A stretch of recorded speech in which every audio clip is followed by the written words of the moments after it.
హోదా హోదా అని చించుకున్నటువంటి చంద్రబాబు నాయుడు ఇంటికి పోయాడు. 10 ఏళ్ళు అయిపోతుంది, ఇంకా జనం హోదా అనేవి దాని మీదే ఉన్నారా? గుర్తుంటది, టాపిక్ పదం గుర్తుంటుంటది. అది ఏంటంటే ఒక రకంగా తెలంగాణ గాయం లాంటి 60లో మర్చిపోయారు అనుకున్నటువంటి గాయాన్ని అట్లాగే రగిలించి 30-40 ఏళ్ల తర్వాత చేయలే.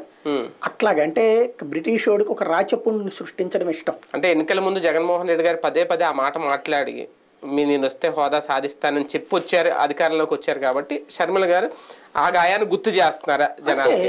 అన్న చేయలేకపోయాడు, జగన్ మంచోడు కాదు, నేను వస్తే చేస్తానని చెప్తుంది అంతే.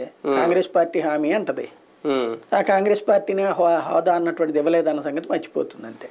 ఉద్యోగాల విషయంలో డిఎస్సి గురించి కూడా, అది మెగా డిఎస్సి అంటే 6,100 పోస్ట్ కాబట్టి అది దగా డిఎస్సి. అంటే ఆ ఉద్యోగులు లేదంటే టీచర్ల విషయంలో అవకాశం ప్రతిపక్షానికి లేదంటే షర్మిలకి ఎవరికైనా అందరూ అడుగుతున్నారు, జగన్ గారు ఇచ్చారా అలా విమర్శించే అవకాశం? ఖచ్చితంగా ఇన్ని రోజుల పాటు చేయకపోవడం అన్నటువంటి తప్పే కదా. మనం అనుకున్నది ఇంతకుముందు. ఇప్పుడు ప్రతి ఏడాది 40,000 పోస్టులు చెప్పిన ఇచ్చుంటే 5 ఏళ్లలో 540 అదిగో చూసావా జగన్ వచ్చినప్పుడే 40,000 ఉద్యోగాలు ఏడాదికి ఇచ్చాడని చెప్పుకునేవాళ్ళు.